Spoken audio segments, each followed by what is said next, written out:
Howdy, my name is techeffects and today we'll be doing a storytime video, and I figured after a long day I'll sit down and make a storytime video for all of those in my audience that like to look forward to these storytime videos. I know I like to do these myself as well. It's a very nice, lax way of showing you guys my past experiences while making it somewhat entertaining for all of you out there.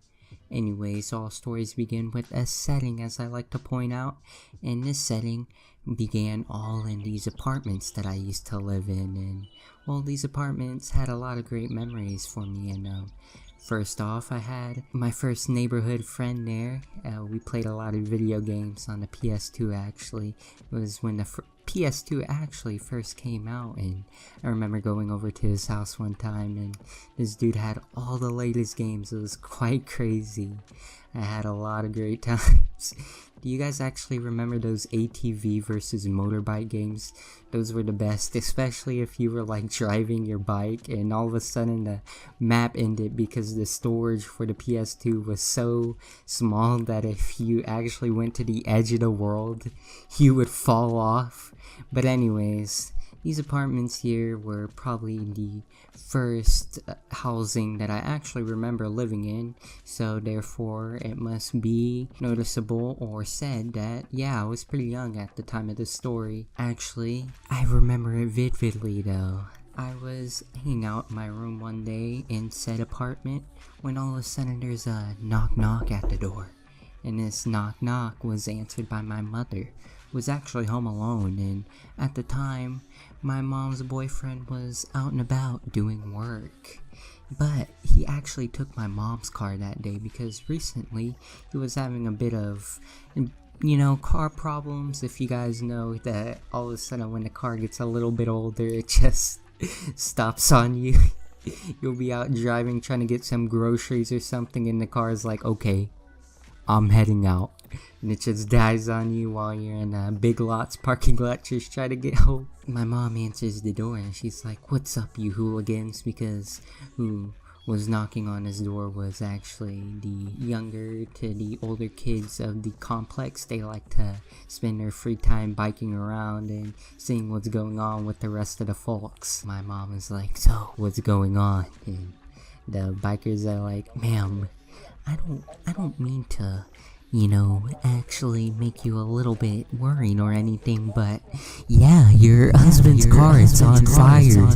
So, despite their request for my mom not to get a little bit unhinged, she went full mother mode at the thought, or at the allegation, that her boyfriend's car was on fire. She goes outside and actually you can see the smoke from where we are, and where we are was at the top of the apartment complex. We were on the second floor looking down and you could still see the scalding flames the truck before us. So we all go downstairs and there's actually already a crowd there forming, as people normally would, and 911 is dialed and they actually show up on time and they put out the fire.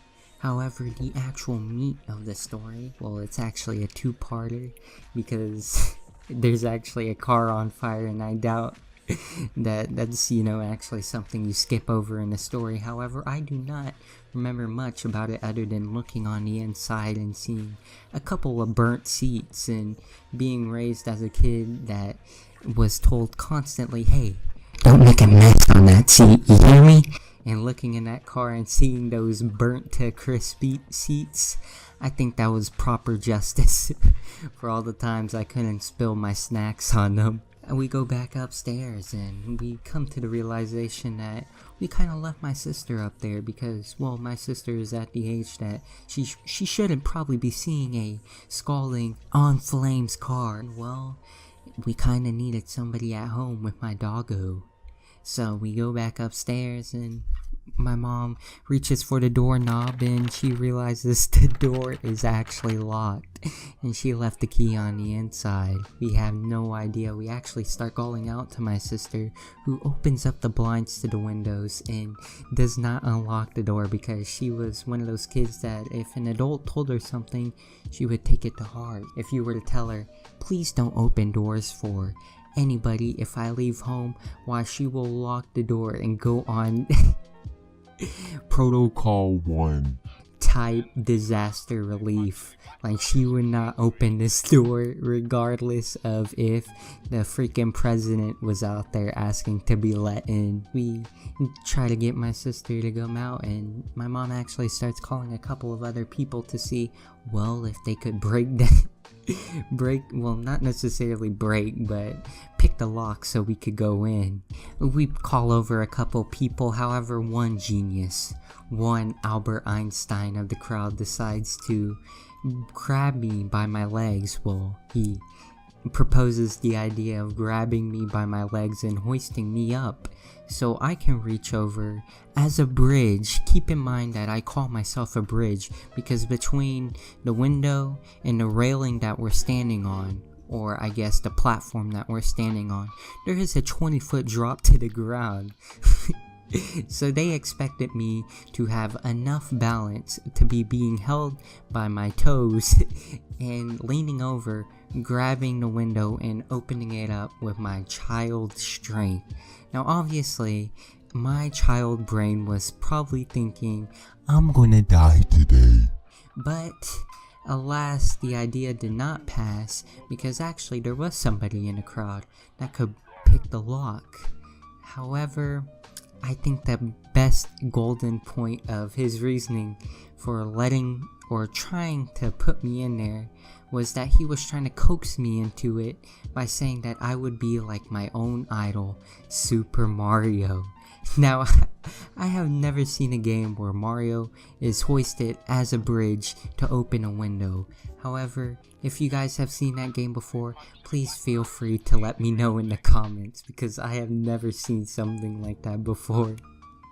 Like, personally, I like myself some Super Mario 64.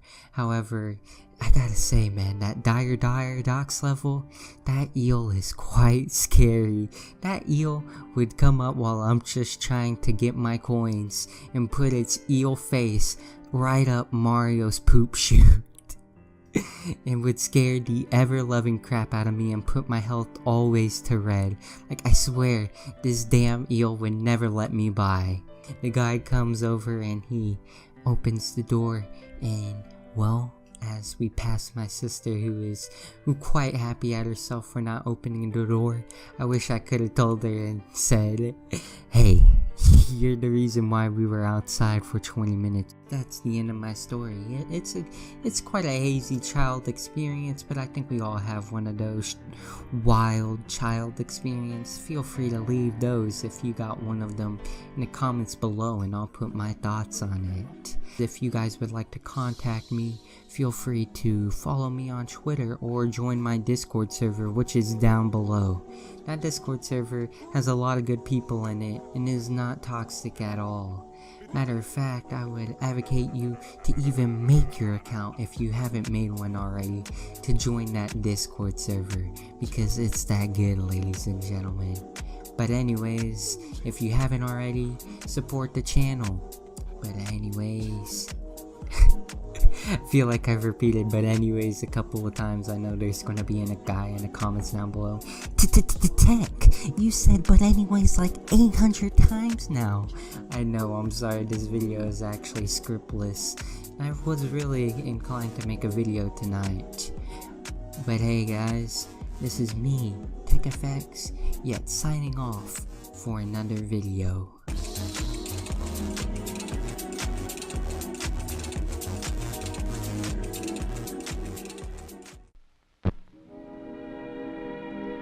And now, folks, it's time to say goodnight.